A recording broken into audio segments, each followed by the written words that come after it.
ലേണിംഗയുടെ പുതിയൊരു വീഡിയോയിലേക്ക് എല്ലാവർക്കും സ്വാഗതം. ഇന്ന് നമ്മൾ ചർച്ച ചെയ്യാൻ പോകുന്നതെന്ന് പറയുന്നത് കേരള PSCയുടെ LDC പരീക്ഷയിൽ ചോദിച്ചിരിക്കുന്ന കുറച്ച് ഫിസിക്സിലെ ഇമ്പോർട്ടൻ്റ് ആയിട്ടുള്ള ചോദ്യങ്ങളാണ്. നമുക്ക് വീഡിയോയിലേക്ക് പോകാവേ. ആദ്യത്തെ ചോദ്യം നോക്കാം. ഹൈഡ്രോളിക് പ്രസ്സിന്റെ പ്രവർത്തന തത്വം ഏത്? ഒന്നാമത്തെ ചോദ്യം എന്താണ്? ഹൈഡ്രോളിക് പ്രസ്സിന്റെ പ്രവർത്തന തത്വം ഏതാണ്? ഓപ്ഷൻസ് ഏതൊക്കെയാണ് തന്നിരിക്കുന്നത്?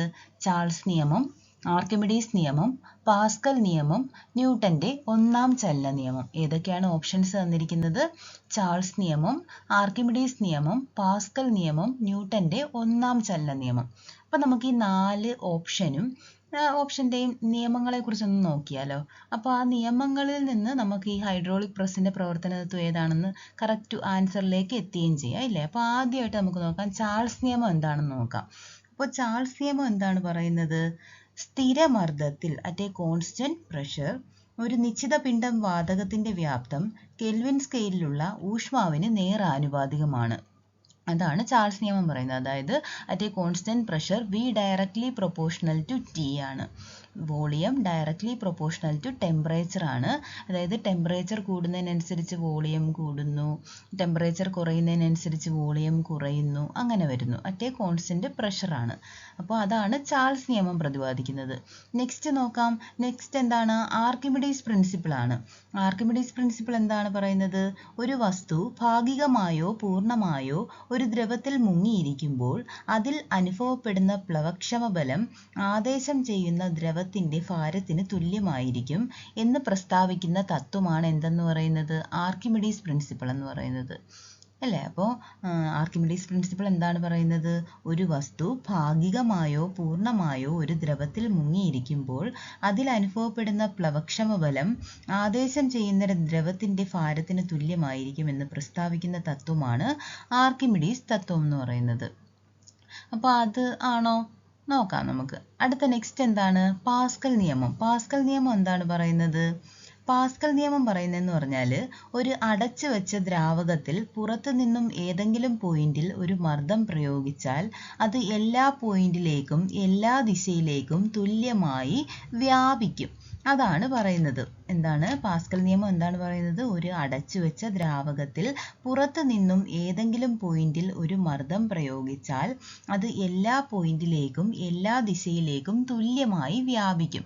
അതാണ് പാസ്കൽ നിയമം പറയുന്നത്. ഇപ്പം നമ്മുടെ നോർമലായിട്ട് എന്താണ് പറയുന്നത്? ഫ്ലഷ് ടാങ്കിൽ നമ്മൾ ഫ്ലഷ് ചെയ്യുമ്പോൾ എല്ലായിടത്തേക്കും തുല്യമായിട്ട് അതിൻ്റെ മർദ്ദം വ്യാപിക്കും, ഇല്ലേ? നെക്സ്റ്റ് എന്താണ് പറയുന്നത്? ന്യൂട്ടന്റെ ഒന്നാം ചലന നിയമം. ന്യൂട്ടന്റെ ഒന്നാം ചലന നിയമം എന്താണ് പറയുന്നത്? ഒരു നിശ്ചലാവസ്ഥയിലുള്ള വസ്തു നിശ്ചലാവസ്ഥയിൽ നിലകൊള്ളുന്നു അല്ലെങ്കിൽ ഒരു അറ്റ ബാഹ്യബലത്താൽ പ്രവർത്തിക്കാത്തിടത്തോളം കാലം സ്ഥിരമായ പ്രവേഗത്തിൽ ചലനം തുടരുന്നു എന്ന് പ്രസ്താവിക്കുന്ന ചലന നിയമം എന്താണ്? ന്യൂട്ടന്റെ ഒന്നാം ചലന നിയമം. അപ്പോൾ ഈ 4 ഓപ്ഷനിൽ നിന്ന് ഏതായിരിക്കും ആൻസർ വരുന്നത്? നമുക്കൊന്ന് നോക്കിയാലോ. യെസ്, അപ്പോൾ ആൻസർ ഏതാണ് വരുന്നത്? പാസ്കൽ നിയമമാണ് വരുന്നത്. ഹൈഡ്രോളിക് പ്രസ്സിന്റെ പ്രവർത്തന തത്വം ഏതാണ്? പാസ്കൽ നിയമമാണ്. പാസ്കൽ നിയമത്തെ ആശ്രയിച്ചിരിക്കുകയാണ് ഹൈഡ്രോളിക് പ്രസ്സിന്റെ പ്രവർത്തന തത്വം, ഇല്ലേ? അപ്പോൾ ഏതാണ്? ഒരു അടച്ചു വെച്ച ദ്രാവകത്തിൽ പുറത്തു നിന്നും ഏതെങ്കിലും പോയിന്റിൽ ഒരു മർദ്ദം പ്രയോഗിച്ചാൽ അത് എല്ലാ പോയിന്റിലേക്കും എല്ലാ ദിശയിലേക്കും തുല്യമായി വ്യാപിക്കും. അതാണ് പാസ്കൽ നിയമം പറയുന്നത്. ഓക്കെ ആണല്ലോ? ഈ ക്വസ്റ്റ്യൻ ഓക്കെ അല്ലേ? അപ്പോൾ നെക്സ്റ്റ് ക്വസ്റ്റ്യനിലേക്ക് പോകാവേ. നെക്സ്റ്റ് ക്വസ്റ്റ്യൻ നോക്കാം. സൂര്യനും നക്ഷത്രങ്ങൾക്കും വികിരണ ഊർജം കിട്ടുന്നതിനാവശ്യമായ പ്രവർത്തനം ഏതാണ്? സൂര്യനും നക്ഷത്രങ്ങൾക്കും വികിരണ ഊർജം കിട്ടുന്നതിനാവശ്യമായ പ്രവർത്തനം ഏതാണെന്നാണ് ക്വസ്റ്റ്യൻ.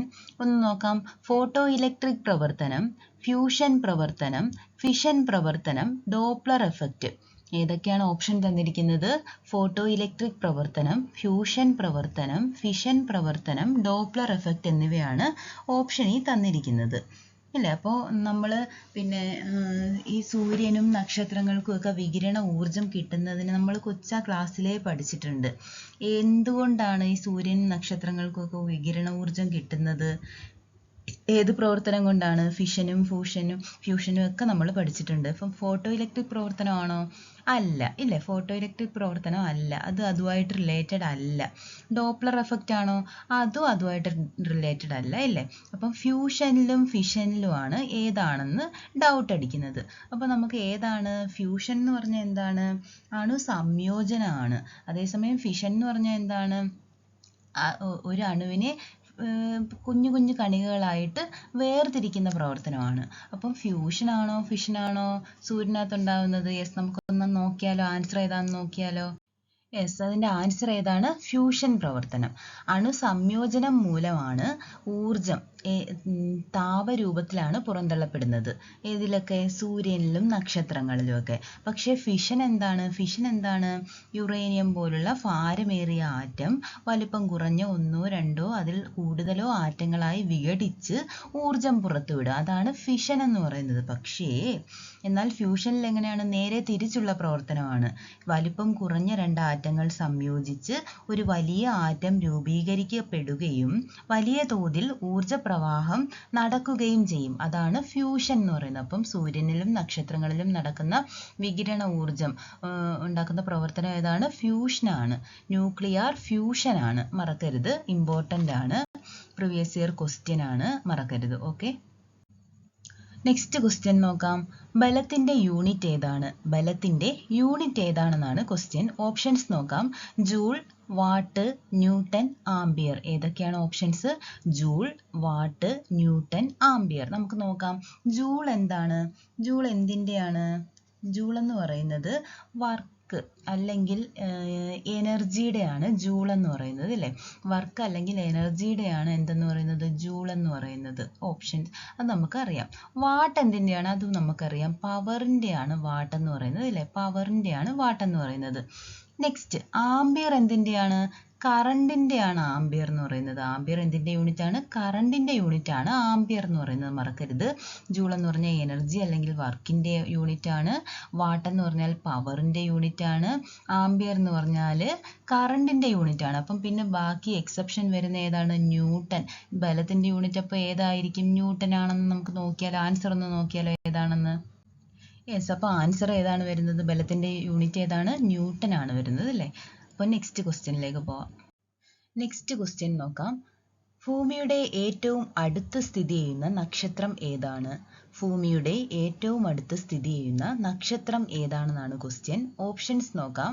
എ ധ്രുവ നക്ഷത്രം, ബി ആൽഫ സെന്റുറി, സി സൂര്യൻ, ഡി വേഗ. ഏതൊക്കെയാണ് ഓപ്ഷൻസ്? എ ധ്രുവ നക്ഷത്രം, ബി ആൽഫ സെന്റുറി, സി സൂര്യൻ, ഡി വേഗ. അപ്പം നമുക്ക് ആൻസർ ഏതാണെന്ന് നോക്കാം. ഓരോന്നും നോക്കാമേ. ധ്രുവ നക്ഷത്രം എന്ന് പറയുന്നത് എന്താണ്?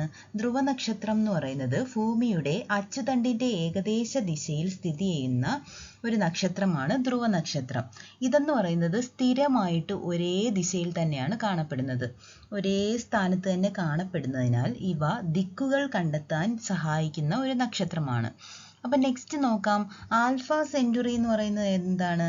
ആൽഫ സെന്റുറി എന്ന് പറയുന്നത് സൂര്യൻ കഴിഞ്ഞാൽ ഭൂമിയുടെ ഏറ്റവും അടുത്ത് സ്ഥിതി ചെയ്യുന്ന ഒരു നക്ഷത്രമാണ് ആൽഫ സെന്റുറി എന്ന് പറയുന്നത്. നെക്സ്റ്റ് നോക്കാം. നെക്സ്റ്റ് എന്താണ്? വേഗ, അല്ലേ. വേഗ എന്ന് പറയുന്നത് എന്താണ്? വേഗ എന്ന് പറയുന്ന നക്ഷത്രമാണ് ഒരു ലൈറയുടെ വടക്കൻ നക്ഷത്ര സമൂഹത്തിലെ ഏറ്റവും തിളക്കമുള്ള നക്ഷത്രമാണ് വേഗ എന്ന് പറയുന്നത്. അപ്പോൾ ലൈറയുടെ വടക്കൻ നക്ഷത്ര സമൂഹത്തിലെ ഏറ്റവും തിളക്കം കൂടിയ നക്ഷത്രമാണ് വേഗ എന്ന് പറയുന്നത്. അപ്പം പിന്നൊരു ഓപ്ഷൻസ് ഏതാണ് വരുന്നത്? സൂര്യൻ. സൂര്യൻ എല്ലാവർക്കും അറിയാം, അല്ലേ. ഏറ്റവും തിളക്കം കൂടിയ നക്ഷത്രമാണ്. ഭൂമിയുടെ ഏറ്റവും അടുത്ത് സ്ഥിതി ചെയ്യുന്ന നക്ഷത്രം അപ്പോൾ ഏതാവാനാണ് സാധ്യത? സൂര്യനാവാണ് സാധ്യത. അപ്പോൾ നമുക്ക് ആൻസർ ഒന്ന് നോക്കാം. യെസ്, അപ്പോൾ ആൻസർ ഏതാണ് വരുന്നത്? സൂര്യൻ തന്നെയാണ്. ബാക്കിയെല്ലാം നമ്മൾ പറഞ്ഞല്ലോ. ധ്രുവ നക്ഷത്രത്തിനെ കുറിച്ച് പറഞ്ഞു, ആൽഫ സെന്റുറിയെ കുറിച്ച് പറഞ്ഞു, വേഗയെ കുറിച്ച് പറഞ്ഞു. അപ്പോൾ ഈ സൂര്യൻ കഴിഞ്ഞിട്ട് രണ്ടാമത് ഏറ്റവും അടുത്ത് സ്ഥിതി ചെയ്യുന്ന നക്ഷത്രമാണ് ആൽഫ സെന്റുറി. ഇത് മാറിപ്പോരുത് കേട്ടോ. അപ്പോൾ അത് രണ്ടുകൂടെ ഡൗട്ട് ആവാൻ സാധ്യതയുണ്ട്. അത് രണ്ടും മാറിപ്പോരുത്. ഓക്കെ, ഇത് ഒരു പ്രീവിയസ് ഇയർ ക്വസ്റ്റ്യൻ ആണ്, മറക്കരുത്, ഇമ്പോർട്ടൻ്റ് ആണ്. നെക്സ്റ്റ് ക്വസ്റ്റ്യൻ നോക്കാം. മാധ്യമത്തിന്റെ സഹായമില്ലാതെ താപം ഒരിടത്ത് നിന്ന് മറ്റൊരിടത്തേക്ക് പ്രവഹിക്കുന്ന രീതി ഏതാണ്? മാധ്യമത്തിന്റെ സഹായമില്ലാതെ താപം ഒരിടത്ത് നിന്ന് മറ്റൊരിടത്തേക്ക് പ്രവഹിക്കുന്ന രീതി ഏതാണെന്നാണ് ക്വസ്റ്റ്യൻ. ഓപ്ഷൻസ് ഏതൊക്കെയാണ്? വികിരണം, ചാലനം, സംവഹനം, അപവർത്തനം. ഏതൊക്കെയാണ് ഓപ്ഷൻസ്? വികിരണം, ചാലനം, സംവഹനം, അപവർത്തനം. ഈ 4 ഓപ്ഷൻസ് ആണ്. അപ്പം വികിരണം എന്താണ്? വികിരണത്തിന്റെ ഇംഗ്ലീഷ് എന്താണ്? റേഡിയേഷൻ അല്ലേ? റേഡിയേഷൻ എന്ന് പറയുന്നത് ആണ് വികിരണം. ചാലനം എന്താണ്? ചാലനമാണ് കണ്ടക്ഷൻ. കണ്ടക്ഷൻ. സംവഹനം എന്താണ്? കൺവെക്ഷൻ. അപ്പം നമുക്ക് ഈ ചാലനം, സംവഹനം, വികിരണം, അപ്പോൾ അപവർത്തനം ഇതിനകത്ത് കൂട്ടണ്ട. ആദ്യം തന്നെ അത് വെട്ടിക്കളയാം. കാരണം എന്താണ്? അപവർത്തനം ഒരു പ്രകാശ പ്രതിഭാസമാണ്. അത് ആദ്യം തന്നെ ഓപ്ഷനിൽ നിന്ന് ഒഴിവാക്കാം. ചാലനം എന്താണ്? ചാലനം എന്ന് പറയുന്നത് എന്താണ്? കണ്ടക്ഷൻ. നേരിട്ട് താപം ട്രാൻസ്ഫർ ചെയ്യുന്നതിനാണ് ചാലനം എന്ന് പറയുന്നത്. അടുത്ത സംവഹനം എന്താണ്? സംവഹനം എന്ന് പറയുന്നത് ദ്രാവകത്തിലൂടെ ചൂട് ട്രാൻസ്ഫർ ചെയ്യുന്ന രീതിയാണ് സംവഹനം എന്ന് പറയുന്നത്. പിന്നെ ഓപ്ഷൻ ഏതാണ് വരുന്നത്? വികിരണം. വികിരണം എന്ന് പറയുന്നത് റേഡിയേഷൻ ആണ്. അപ്പം നെക്സ്റ്റ് നമുക്ക് ഓപ്ഷൻ ഏതാണ് ആൻസർ എന്ന് വരുന്നതെന്ന് നോക്കാം. അപ്പം ചോദ്യം എന്താണ്? മാധ്യമത്തിന്റെ സഹായമില്ലാതെ, അതായത് ശൂന്യതയിൽ കൂടി താപം ഒരിടത്ത് നിന്ന് മറ്റൊരിടത്തേക്ക് പ്രവഹിക്കുന്ന രീതിയാണ് ചോദിച്ചിരിക്കുന്നത്. നമുക്ക് ആൻസർ ഏതാണെന്ന് നോക്കാം. യെസ്, അപ്പോൾ ആൻസർ ഏതാണ്? വികിരണമാണ്. റേഡിയേഷൻ ആണ് കറക്റ്റ് ആൻസർ. ലാസ്റ്റ് ക്വസ്റ്റ്യൻ നോക്കാം. താഴെ കൊടുത്തിരിക്കുന്ന ചലനങ്ങളിൽ ദോലന ചലനം അല്ലാത്തത് ഏതാണ്? താഴെ കൊടുത്തിരിക്കുന്ന ചലനങ്ങളിൽ ദോലന ചലനം അല്ലാത്തത് ഏതാണെന്നാണ് ക്വസ്റ്റ്യൻ. ഓപ്ഷൻസ് എ ക്ലോക്കിലെ പെൻഡുലത്തിന്റെ ചലനം, ഓപ്ഷൻ ബി ഊഞ്ഞാലിന്റെ ചലനം, ഓപ്ഷൻ സി വലിച്ചുകെട്ടിയ റബ്ബർ ബാൻഡിൽ വിരൽ കൊണ്ട് തട്ടുമ്പോൾ ഉണ്ടാകുന്ന ചലനം, ഓപ്ഷൻ ഡി സൂര്യന് ചുറ്റും ഗ്രഹങ്ങൾ ചലിക്കുന്നത്. അപ്പം ഓപ്ഷൻസ് ഒക്കെ ഏതൊക്കെയാണ്? ക്ലോക്കിലെ പെൻഡുലത്തിന്റെ ചലനം, ഊഞ്ഞാലിന്റെ ചലനം, വലിച്ചുകെട്ടിയ റബ്ബർ ബാൻഡിൽ വിരൽ കൊണ്ട് തട്ടുമ്പോൾ ഉണ്ടാകുന്ന ചലനം, ഓപ്ഷൻ ഡി സൂര്യന് ചുറ്റും ഗ്രഹങ്ങൾ ചലിക്കുന്നതോ. ക്വസ്റ്റ്യൻ എന്തായിരുന്നു? താഴെ കൊടുത്തിരിക്കുന്ന ചലനങ്ങളിൽ ദോലന ചലനം അല്ലാത്തതെന്നാണ് ചോദ്യം. ക്ലോക്കിലെ പെൻഡുലം നമുക്ക് നോക്കാം. അത് കൃത്യമായ ഇടവേളകളിൽ ഇങ്ങനെ തിരിച്ച് തന്നെ വരുന്നുണ്ട്. ഒരു പോയിന്റിൽ നിന്ന് തുടങ്ങി അടുത്ത പോയിന്റിൽ വരുന്നു, പിന്നെയും തിരിച്ച് അങ്ങനെ വരുന്നു. അപ്പോൾ അതെന്താണ്? ദോലന ചലനത്തിന് എക്സാമ്പിൾ ആണ്. അത് ഒരെണ്ണമാണ്. പിന്നെ ഊഞ്ഞാലിന്റെ ചലനം, അതും അതുപോലെ തന്നെയല്ലേ? ഒരു ദോലന ചലനം അല്ലേ? അപ്പോൾ അതും ദോലന ചലനം ആണ്. നെക്സ്റ്റ് നോക്കാം. വലിച്ചു കെട്ടിയ റബ്ബർ ബാൻഡിൽ വിരൽ കൊണ്ട് തട്ടുമ്പോൾ ഉണ്ടാകുന്ന ചലനം, അതും സെയിം തന്നെയല്ലേ? ദോലന ചലനം അല്ലേ? അപ്പം ഈ 3 എണ്ണം എന്തിന്റെ എക്സാമ്പിൾ ആണ്? ദോലന ചലനം ആണ്. ഇതിനകത്ത് ക്വസ്റ്റ്യൻ എന്താണ് ചോദിക്കുന്നത്? ദോലന ചലനം അല്ലാത്തത് ഏതാണെന്നാണ്. അപ്പം പിന്നെ ബാക്കി വരുന്ന ഓപ്ഷൻ ഏതാണ്?